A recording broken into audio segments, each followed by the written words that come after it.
Vijayshree and welcome to the tutorial of electrical power generation. Previous tutorial में हमने देखा था fuels used in nuclear power plant. As you all know, जो हम nuclear power plant में fuels use करते हैं उसका जनरेशन। हम स्टीम जनरेट करने के लिए हमारे न्यूक्लियर पावर प्लांट में बेसिकली चेन रिएक्शन का यूज़ करते हैं। और चेन रिएक्शन करने के लिए हम क्या करते हैं, कोई एक प्रॉपर फ्यूल यूज़ करते हैं। एक न्यूक्लियर मटेरियल का फ्यूल जो होता है वो हम यूज़ करते हैं और फिर हम चेन रिएक्शन की हेल्प से स्टीम को जनरेट करते हैं। ओके, तो उसके टाइप्स, जो फ्यूल्स हम यूज़ करते हैं उसके टाइप्स हमने देख लिए थे। आज हम देखने वाले हैं safe practices to follow in nuclear power plants. Okay, तो basically as we all know कि न्यूक्लियर पावर प्लांट में काम करना बहुत ही ज़्यादा डिफ़िकल्ट होता है, क्योंकि उसके जो रेडियो एक्टिव वेव्स होती हैं वो हमारी हेल्थ को, हमारी जीन्स को अफेक्ट कर सकती है। तो उसमें बहुत ही कॉशियसली हमें काम करना होता है। तो उसके कुछ सेफ्टी प्रैक्टिसेस भी होते हैं न्यूक्लियर पावर प्लांट में काम करने के लिए।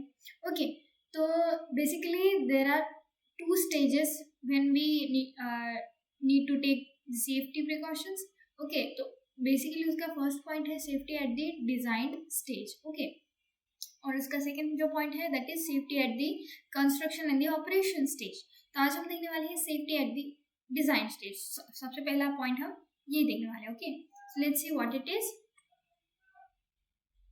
तो इसका फर्स्ट पॉइंट है you should perform a detailed survey of active faults and past earthquakes at the site and its surrounding areas as well as the geology and the geological structure of the site.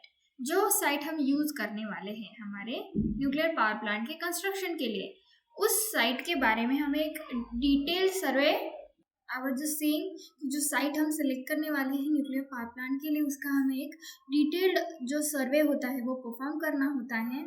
ठीक है, क्या क्या हमें देखना होता है, जो भी करंट एक्टिव फॉल्स है इन्वायरमेंट में। ओके, इन्वायरमेंट में आने वाले जो एक्टिव फॉल्स है, environmental faults at the construction site. ठीक है, एट दी कंस्ट्रक्शन साइट उसके एक्टिव फॉल्स, कितने एक्टिव फॉल्स आते रहते हैं इन्वायरमेंटली। उसके बाद past earthquakes.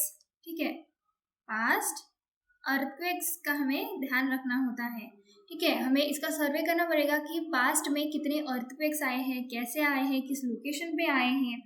Okay, at this site and its surrounding areas as well as, उसके साथ साथ ये जो साइट है उसका सराउंडिंग जो एरिया है, ठीक है, उसका भी हमें एक सर्वे करना पड़ता है। Okay, and the geology and its geological condition, geological structure, इन सारी चीज़ों का हमें एक डिटेल्ड सर्वे करना होता है। क्यों? क्योंकि जिस जगह पे हम पावर प्लांट को लोकेट करेंगे वो ऐसी वैसी अगर अर्थक्वेक आने वाली या फिर कोई फॉल्टी होगी तो ऑब्वियसली हमारा न्यूक्लियर पावर प्लांट स्टेबल नहीं रह पाएगा। जो कंपोनेंट्स हम लगाएंगे, जो सिस्टम हम लगाएंगे वो ऑब्वियसली डिसलोकेट हो जाएंगी और ये बहुत ही ज़्यादा रिस्की है हमारे न्यूक्लियर पावर प्लांट में। ओके, सो ये हो गया हमारा first point. The next point is saying that assure the seismic design to prevent safety significant components and systems from losing their function against ground motions both in the horizontal and vertical directions which are assumed to occur during the plant service life even though the possibility is extremely low। यहाँ पे बताया गया है कि जो हम design करने वाले हैं, ठीक है, जो हम डिज़ाइन तैयार करेंगे, एक सिस्मिक डिज़ाइन तैयार करेंगे to prevent the safety significant components and system from losing their functions. ये जो सिस्टम का जो फंक्शन होता है, ठीक है, सिस्टम का जो फंक्शन होता है against the ground motion, means sorry this is system functions against the ground motions. Okay,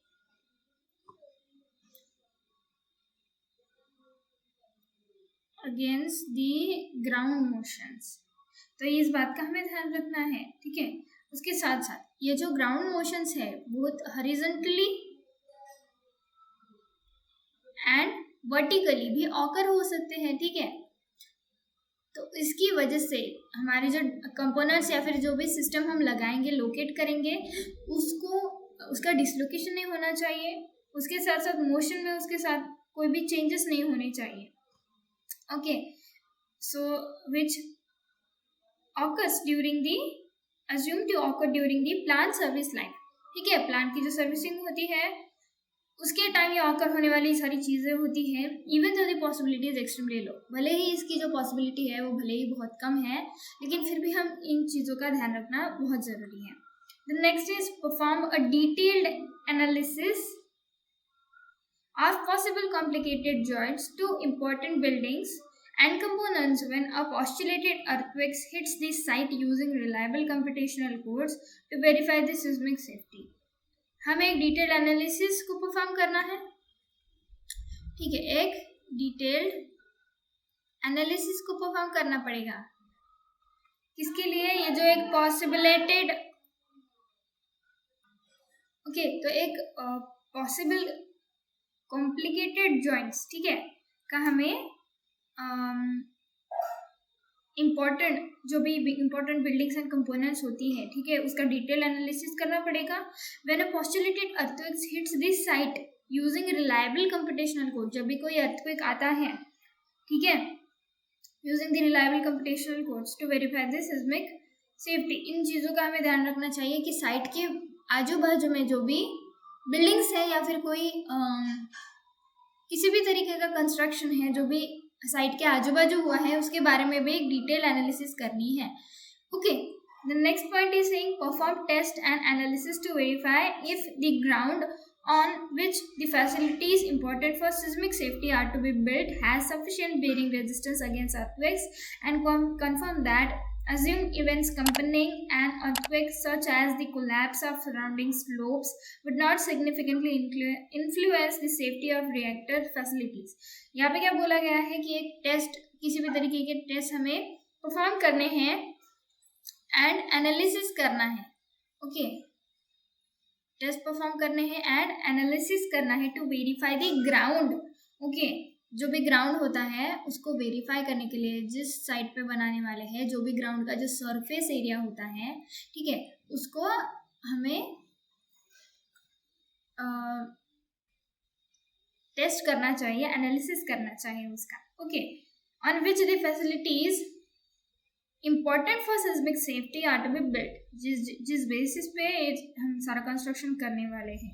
has sufficient bearing resistance, जिस जगह पे हम कंस्ट्रक्शन करने वाले हैं उसका जो एक प्रॉपर एक सफिशिएंट बियरिंग रेजिस्टेंस होना चाहिए अगेंस्ट द अर्थक्वेक्स, ठीक है, सो दैट अर्थक्वेक आए तो जो ज़मीन है, ठीक है, वो मजबूत होनी चाहिए ताकि अर्थक्वेक का उससे ज़्यादा कुछ असर ना हो।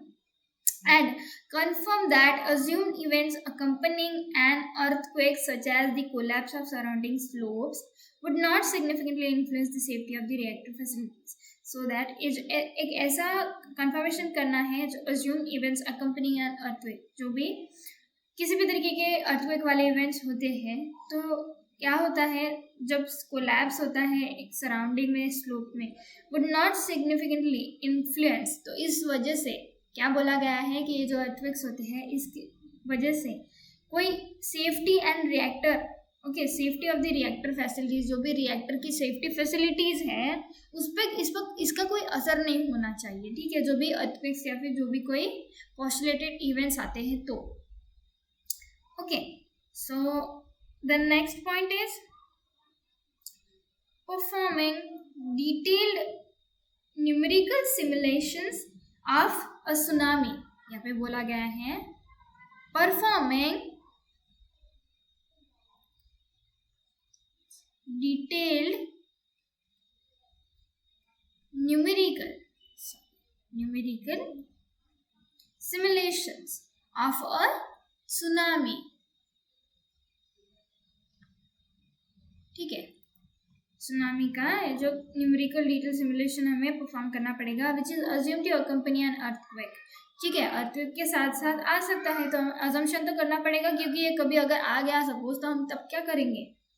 Okay, so which is assume to accompany an earthquake to confirm that it would not significantly influence the safety of the facility. Same वही पॉइंट बताया गया है। तो ये जो सुनामी अगर सपोज अर्थक्वेक के साथ अगर आती है सपोज, या फिर सिंगली अकेले ही अगर आए सुनामी, ठीक है, किसी रीज़न से, तो उसकी वजह से जो रिएक्टर की सेफ्टी फैसिलिटीज़ होती हैं वो इन्फ्लुएंस नहीं करनी चाहिए। ओके,